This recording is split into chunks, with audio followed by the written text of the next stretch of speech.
देखेंगे राम कुमार बेहर जी की किताब से 1857 का विप्लव और Chhattisgarh.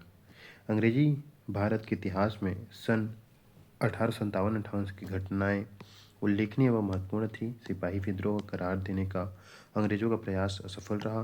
P Robertson, sir John मिसिली और जॉन लॉरेंस ने इसे विद्रोह घोषित किया। डॉक्टर आर सी मजूमदार ने भी इसे प्रथम स्वतंत्रता संग्राम मांगने को तैयार नहीं थे।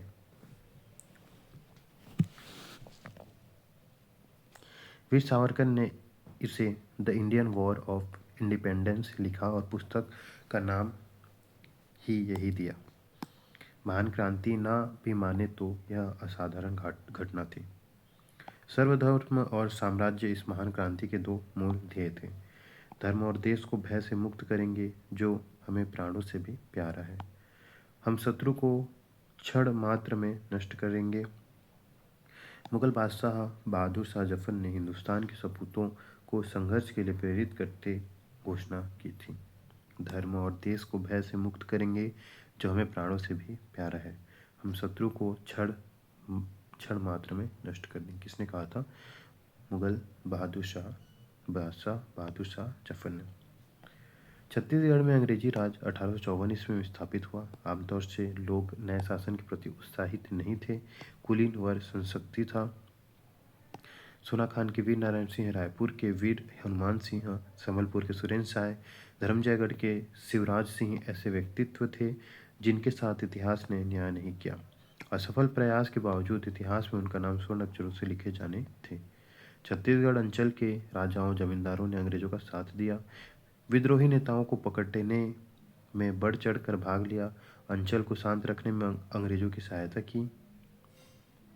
रायगढ़ के राजा देवनाथ सिंह ने 1857 के बलवे में अंग्रेजी सरकार को अच्छी सहायता पहुंचाई। अर्थात संबलपुर के बागी सुरेंद्र साय और उदयपुर धर्मजयगढ़ के शिवराज सिंह को उनके साथियों सहित पकड़कर अंग्रेज सरकार के पास भेज दिया।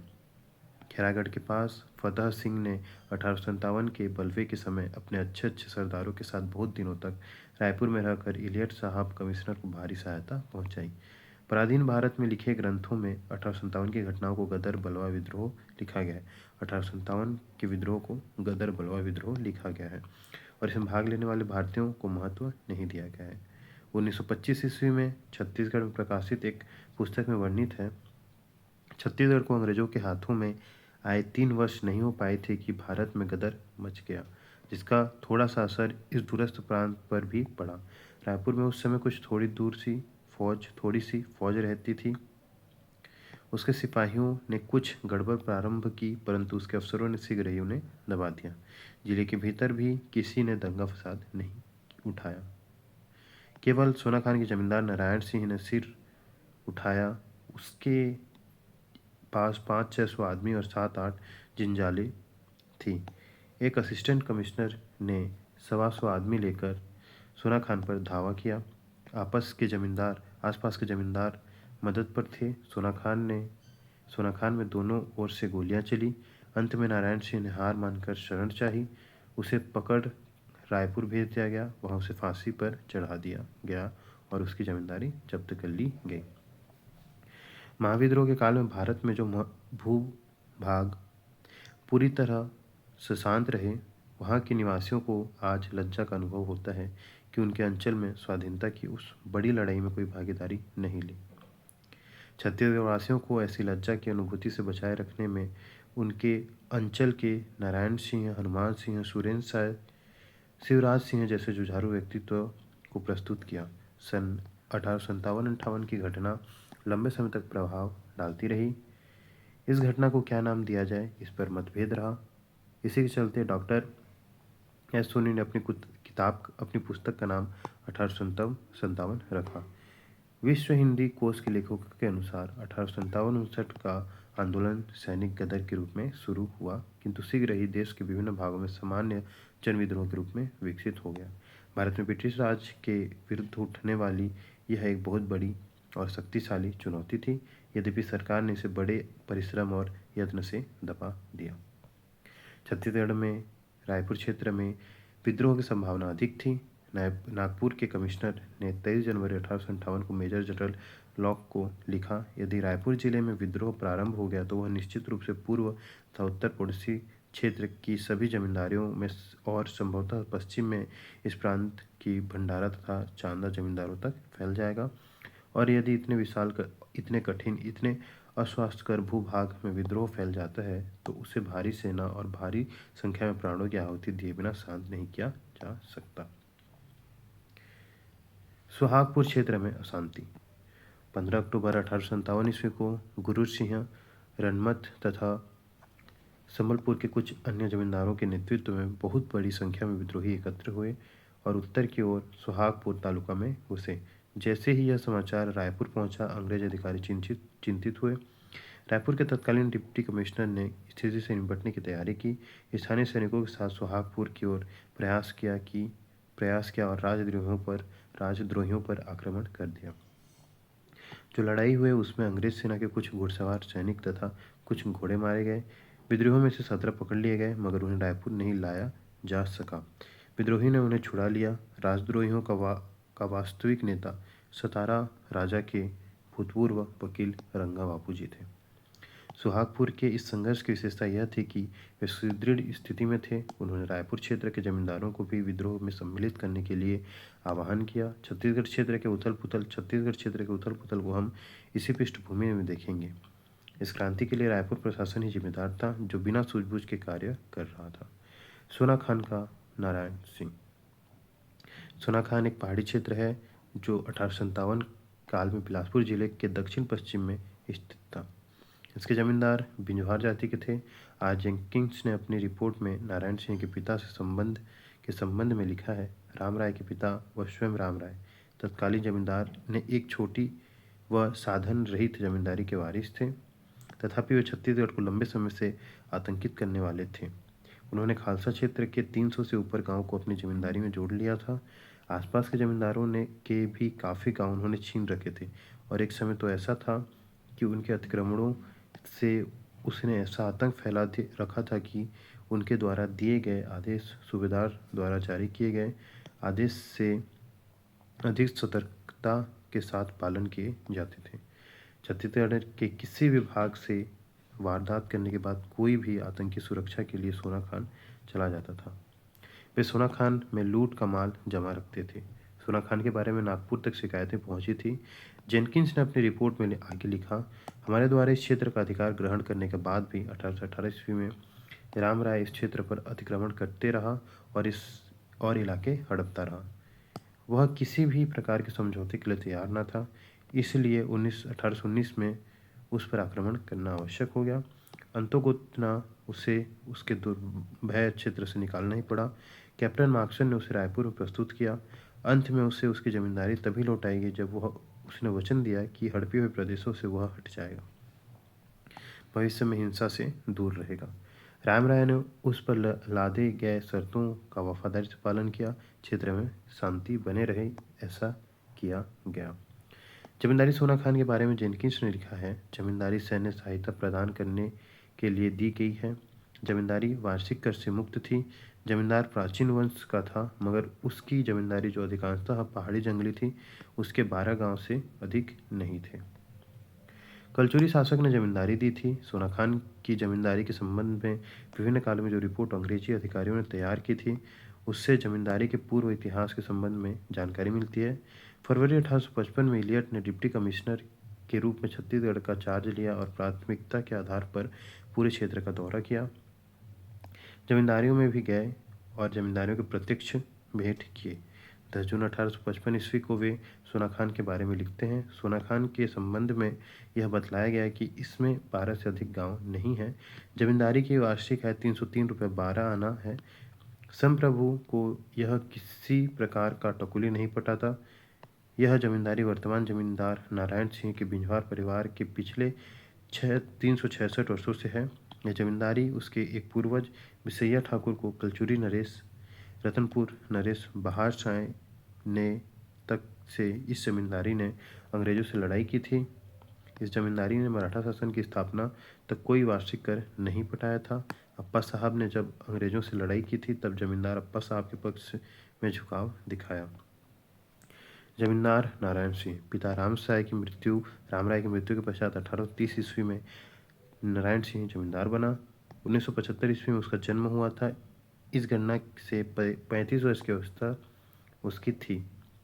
1835 ईस्वी में उसने खरोद के देवनाथ मिश्रा की हत्या कर दी थी। मिश्रा पर आरोप था कि उसने नारायण सिंह का अपमान किया था। नागपुर की सरकार ने कुछ जांच की, परंतु नारायण सिंह जमींदार बना रहा। माखन बनिया का गोदाम लूटा। सोना खान के जमींदार नारायण सिंह ने सन 1856 ईस्वी में अकाल पीड़ितों को बांटने के लिए खरौद के माखन बनिया का गोदाम लूट लिया।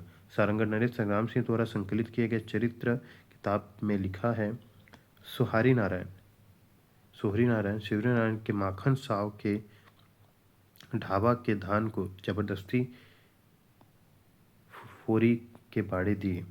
वो साव के भाई को निकाल दिए तो माखन साव सारंगढ़ आए और साहब के पास नालिश करे तो साहब ने सोना खान के दीवान नामे नारायण सिंह को पकड़ के रायपुर लेके फांसी दिए। और राज्य को खास कर लिए माघ महीना संवत 1914 के साल नारायण सिंह द्वारा लूट की शिकायत मिलने पर रायपुर के डिप्टी कमिश्नर ने तुरंत कार्रवाई की। पुलिस दल रवाना किया गया। उसने नारायण सिंह को गिरफ्तार करने में सफलता पाई। उसे रायपुर ले जाया गया। लूट का इल्जाम लगाकर जेल की सजा दी गई। नारायण सिंह द्वारा लूटे गए अनाज की क्षतिपूर्ति के रूप में माखन सिंह को 1377 रुपये 8 आना दिए गए। उसके काल में 1 रुपये में 106 सेर चावल मिलता था।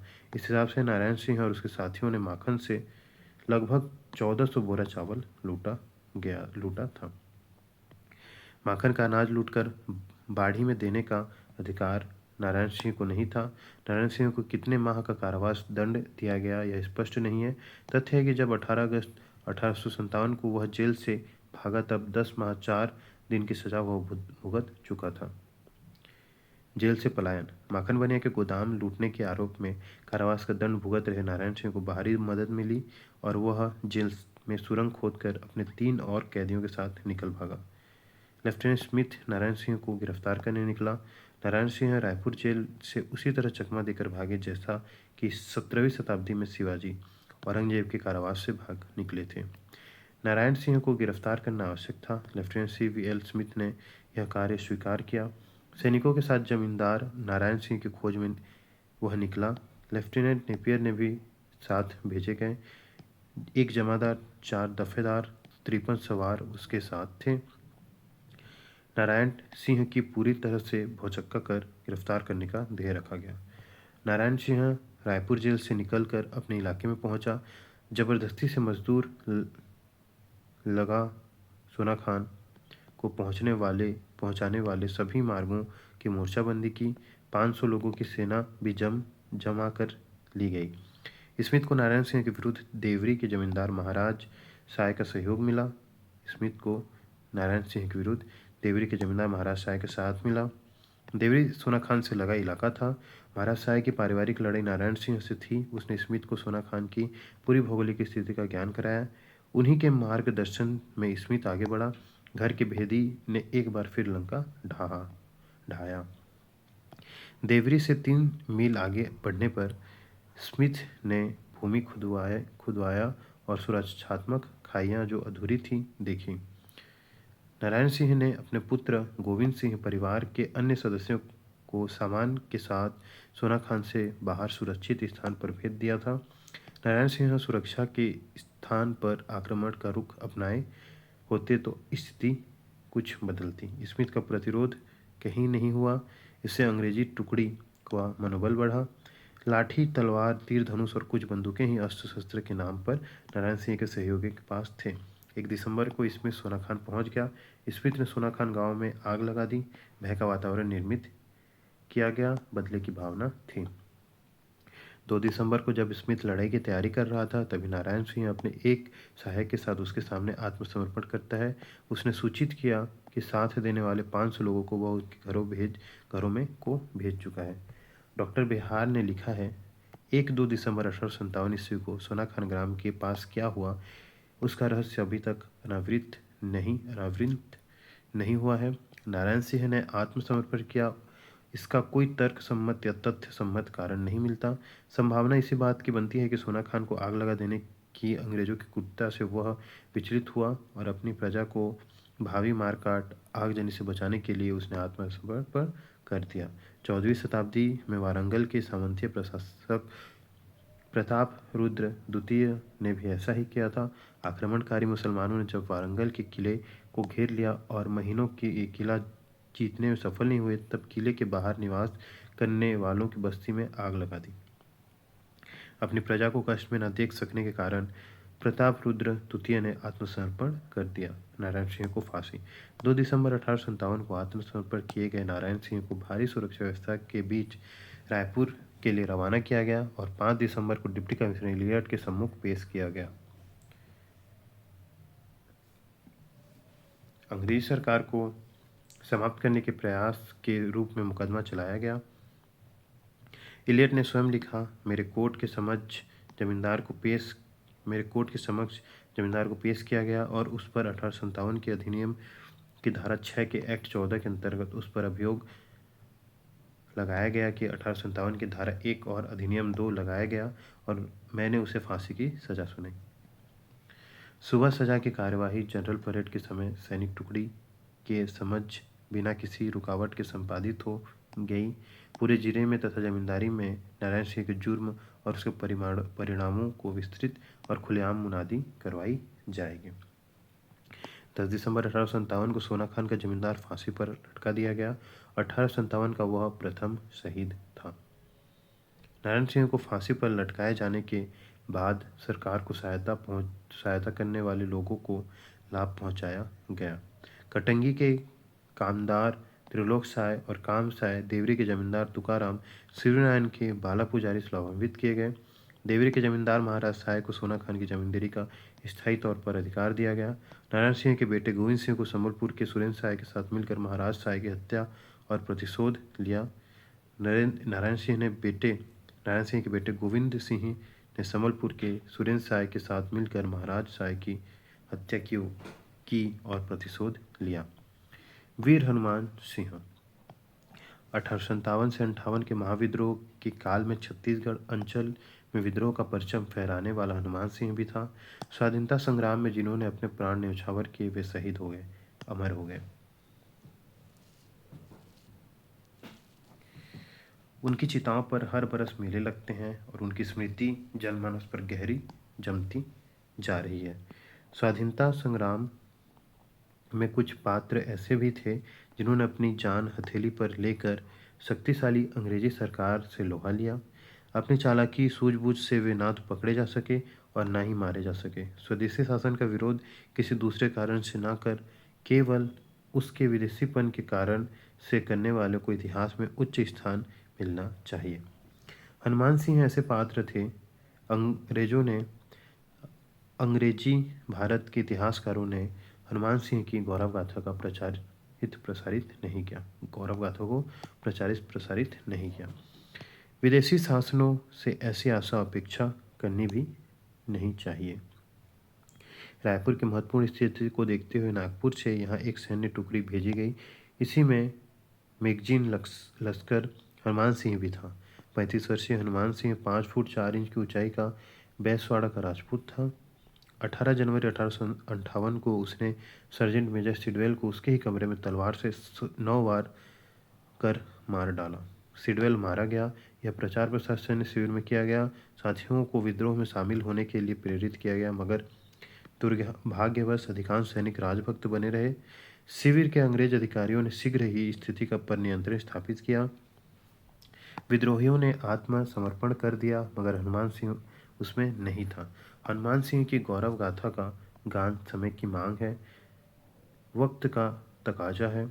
हमारे सभ्य व सुसंस्कृत होने की निरानी है। समकालीन अंचल के इतिहास पर दृष्टिपात करने से हनुमान सिंह की महत्ता और बढ़ जाती है। नारायण सिंह को फांसी दी गई थी, उसे खूब प्रसारित किया गया था। अंग्रेज माने बैठे थे कि छत्तीसगढ़ जैसे अविकसित अंचल में अब विरोध हो ही नहीं सकेगा। नारायण सिंह को फांसी पर लटकाए 50 दिन ही बीते थे कि हनुमान सिंह ने अंग्रेज साम्राज्य को चुनौती दे दी। राजपूती आन बान का प्रतीक वीर नारायण सिंह किसी उच्च पदस्थ अंग्रेज की हत्या कर विद्रोह की ज्वाला भड़काने की इच्छा रखता था। डिप्टी कमिश्नर इलियट के दौरे पर अतः सैन्य प्रमुख सिडवेल की हत्या का निश्चय किया गया।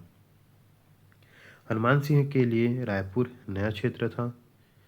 नारायण सिंह जैसा वह जमींदार न था। शिविर में विद्रोह फैलाने भारी साहस का कार्य था।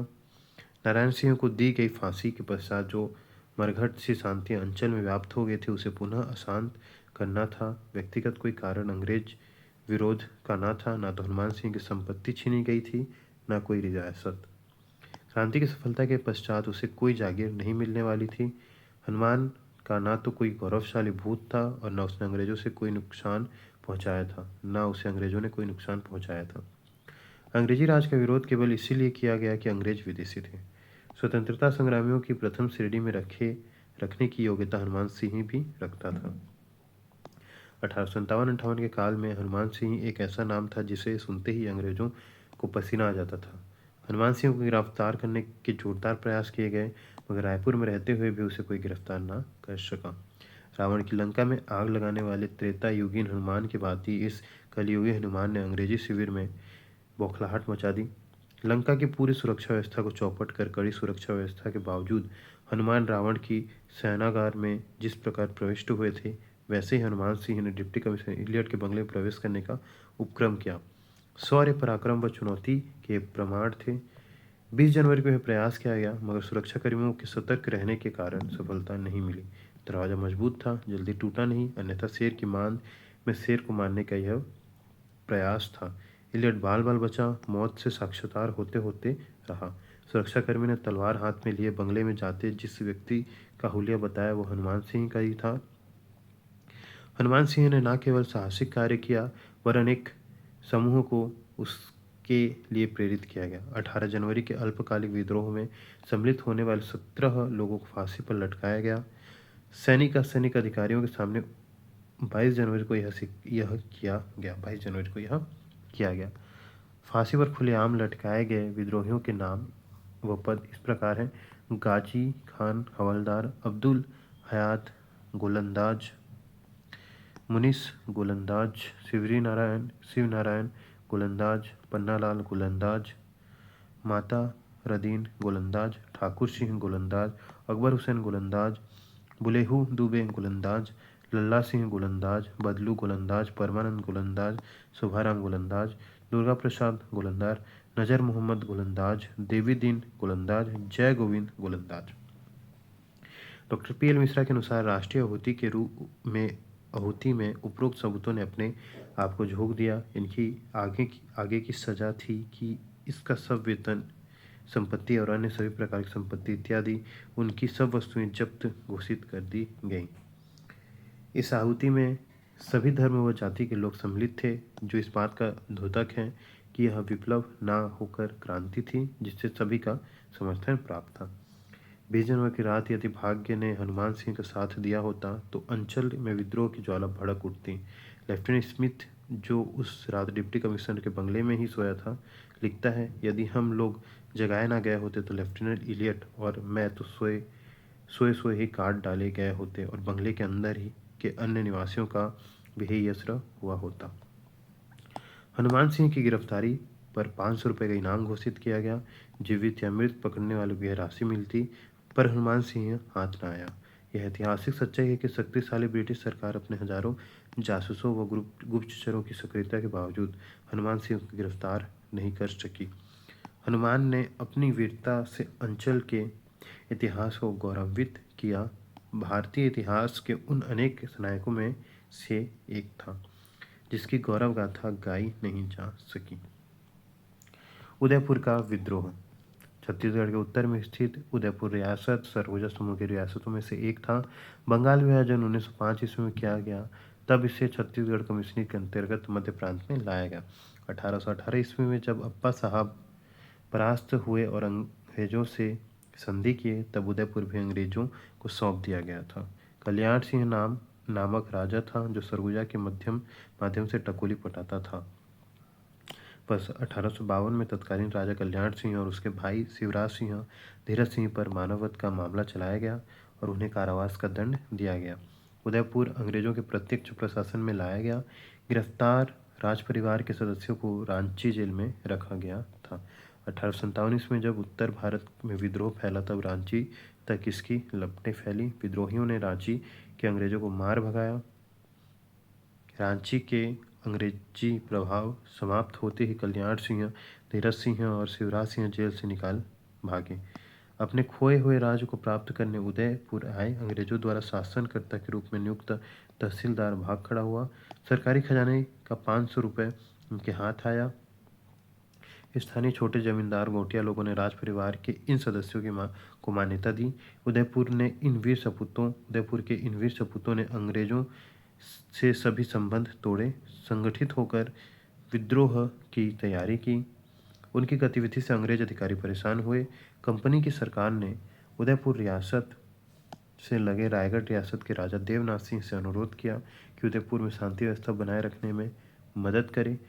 श्री डेटन ने एक उद्घोषणा द्वारा उदयपुर की जनता को चेतावनी दी थी कि वे उसके द्वारा प्रतिनियुक्ति अंग्रेजी शासन के अधिकारियों के अलावा किसी अन्य प्रत्याशित व्यक्ति को स्वराज का भुगतान न करें और न उनकी सत्ता को स्वीकार करें।